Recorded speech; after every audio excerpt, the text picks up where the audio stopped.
I like working with wood. So much history.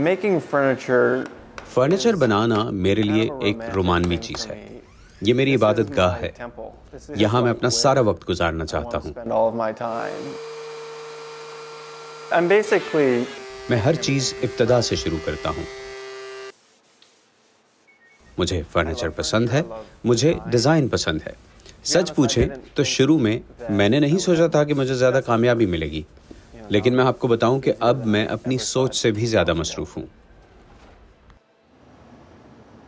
جنوبی Korea کے مشہور music band B T S نے گزشتہ ہفتے اپنا نیا البم پروف ریلیز کیا.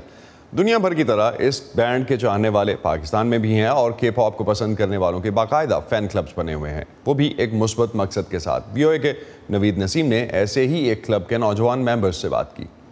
Be T S Pakistani army جو ہے وہ بی ٹی ایس کے فینڈم کو جو پاکستان کے اندر موجود ہے اس کو ریپرزینٹ کرتی ہے. Army stands for Adorable Representative MC for Youth, and basically BTS is working for youth. Like وہ اپنے میننگ فل لیرکس سے یوتھ کو ایک میسیج کنوے کرے ہیں to bring betterment in society.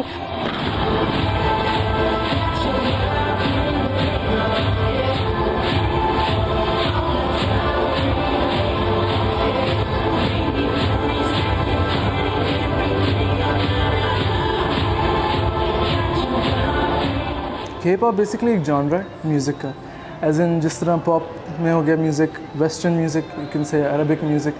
کے pop is like the same and it's like pop in Korean language.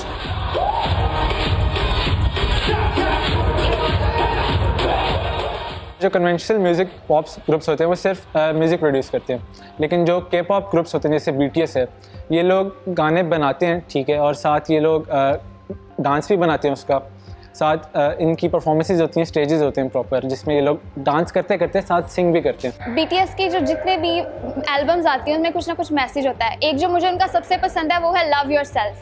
انہوں نے سیلف لو کے اوپر اپنا کانسیپٹ دیا تھا کہ ہمیں دوسروں کو خوش نہیں کرنا چاہیے بلکہ پہلے اپنی خوشی کو پرائیورٹی بنانا چاہیے.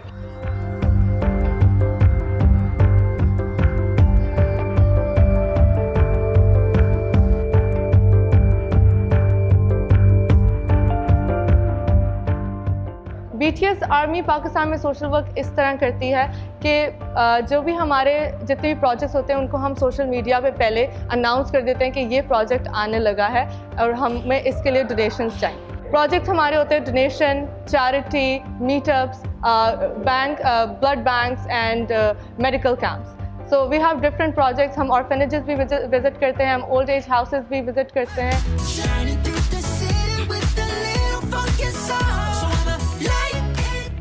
ہمارے گروپ کا پرپس یہ ہے کہ ہم اتنا اپنے گروپ کو لائم لائٹ میں لے کر آئیں کہ جو کے پاپ گروپس ہیں وہ پاکستان میں وزٹ کریں, پاکستان میں ٹور کریں, کیونکہ یہاں پہ کافی آرمیز ہیں بی ٹی ایس کے فین بیس یا اور بھی کے پاپ کے فین بیسز ہیں جو کہ اپنے کے پاپ آئیڈل سے ملنا چاہتے ہیں پر وہ مل نہیں پاتے.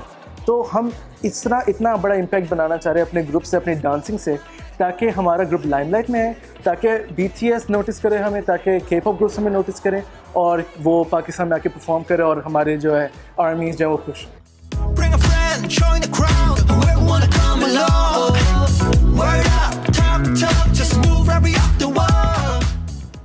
آپ بھی ہمیں نوٹس کریں اور اپنا فیڈ بیک دیں ہماری ویب سائٹ پہ آ کے. اس پہ ختم کرتے ہیں آج کا ویو 360. اسٹے سیف اور پاکستان اور خطے سمیت دنیا بھر کی اہم خبروں اور دلچسپ معلومات کے لیے آپ آ سکتے ہیں ہماری ویب سائٹ urduvoa.com پر. یہ سارا کانٹینٹ آپ کو ملے گا ہمارے سوشل میڈیا پلیٹ فارمز پر بھی. facebook.com/VOA Urdu, یوٹیوب پر ہمارا چینل ہے VOA اردو کے نام سے, اور ٹویٹر انسٹاگرام پر ہمارا ہینڈل ہے @urdu VOA Urdu. اب تک کے لیے اتنا ہی. اسد اللہ خالد کو اجازت دیجیے. خدا حافظ.